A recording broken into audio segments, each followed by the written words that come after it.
Kumusta na kayo lahat? Nasa maganda kondisyon ba tayo ngayon? Kumustahin ko muna kayo kung maganda ba ang inyong mga kalusugan ngayon o ano man ang ating mga sitwasyon.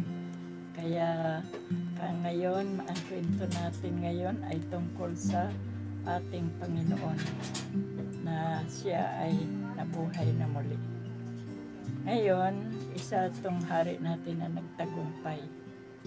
Kaya dito makita natin na malapit na matapos ang Sabat, na bukang liwayway ang unang araw ng Sanlinggo, na si Maria Magdalena at ang isa pang Maria na nagsiparoon upang tingnan ang libingan. Kaya nung nandoon na sila, biglang lumakas yung lindol nang dumating sila, sapagkat ang anghel ng Panginoon ay bumaba mula sa langit. Nagsiparoon sila at ginulong ang bato at umupo yung anghel sa ibabaw nito. At ang kanyang anyo ay tulad ng isang kidlat. Ang kanyang damit ay maputing tulad ng nebe. Kaya mga anak apo, natakot sila Maria at nakinig sila. Nagbantay, pati yung mga bantay nanginginig sila, na natakot sila kasi yung mga bantay parang mga patay sila doon sa takot nila. Pero sabi ng anghel na sumagot yung anghel sa kanila na sabi niya, mga babae, huwag kayong matakot. Huwag kayong matakot sapagkat nalalaman ko na hinahanap ninyo si Jesus na naipako sa cross. Siya ay wala rito, sabi ng anghel. Kaya sabi niya, sapagkat siya ay binangon na ayon sa sinabi niya. Halika kayo, tingnan ninyo ang dakong kinaglagyan niya. Pinakita ng anghel sila nila ni Maria ang kinalalagyan ng ating Panginoong Hesus. Kaya nagsiyaon, sabi ng anghel, magsiyaon kayo madali at sabihin ninyo sa kanyang mga disipulo na siya ay ibinangon mula sa mga patay. At tingnan ninyo siya na nauna na sa inyo sa Galilee. Siya ay nakita ninyo doon, naroon, sabi ng anghel sa kanila. At ang dalawa naman, si Maria, dalawang Maria, dali-dali silang umalis sa libingan na may takot pa rin. At natakot sila pero malaki rin ang galak nila. Dahil alam nila na makita na nila yung ating Panginoon. Kaya sila ay tumakbo upang ibalita sa kanilang mga disipulo. At sabi niya, narito sa lubong nila si Jesus. At nagsabi, magalak kayo. At sila ay lumapit at yinakap ang kanyang mga paa at sumamba sila. Ito ang ginawa ng dalawang Maria nung nakita na nila ang ating Panginoon. Kaya noon nga sinabi sa kanila ni Jesus, huwag kayong matakot, humayo kayo, sabihin ninyo sa aking mga kapatid na magtungo sila sa Galilea at doon nila ako makikita.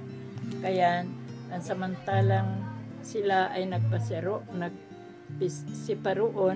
narito ang ilan sa mga bantay na nagtungo sa lungsod na ibinalita rin nila na ang Pangulo, si saserdote, na ang lahat ng nangyari na parang nagsinungaling sila, na hindi sila, kunyari di nila pinapaniwala na ang Panginoon ay nabuhay na muli.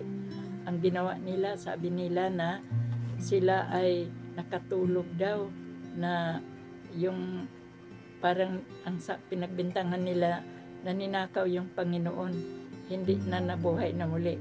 Kaya may malaking pera na pilak na binigay nila doon. Kunyari, sabihin na habang nakatulog sila, nagbigay ng pilak yung binigyan yung mga bantay para sabihin na ninakaw yung Panginoon.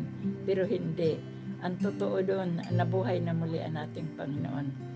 Tapos, ang ginawa ng mga disipulo, sabihin ninyo na nagsidating sa kagabihan ng kanyang mga disipulo na siya ay ninakaw, sabi nila. Samantalang samantalang natutulog daw sila. Ito yung bintang nila doon. Pero ang totoo hindi. At kung ito ay marinig ng gobernador, naniwala naman ang gobernador nila na ninakaw yung ating Panginoon.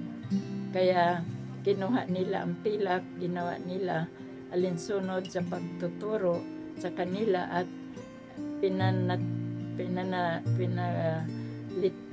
pinanalitang nila ito na lumaganap na sa mga Hudyo hanggang sa araw na yaon.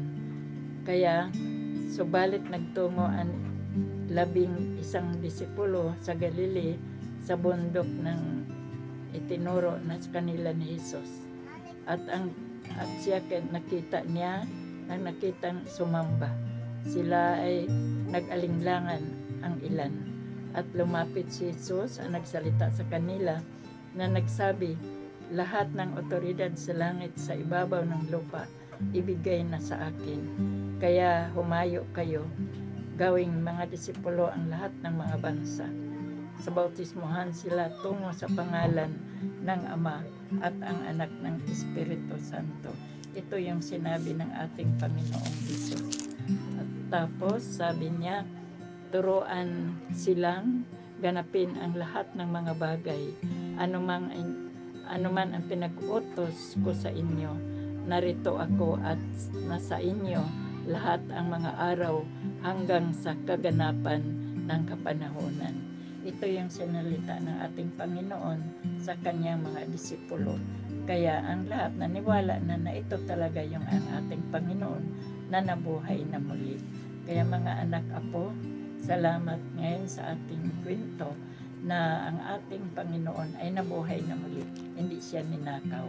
Kaya salamat sa Panginoon. Andito yung aking apo na nakiisa rin sa ating mga gawain. Hello guys! Thank you po sa pagpanood ninyo at sa laging support at hindi po kayo nagsasawa. Malaking pagpasasalamat po namin yan guys. So, mag-ingat po kayo dyan lagi at yun nga po, stay safe and stay healthy po always. So, bye-bye! Ingat!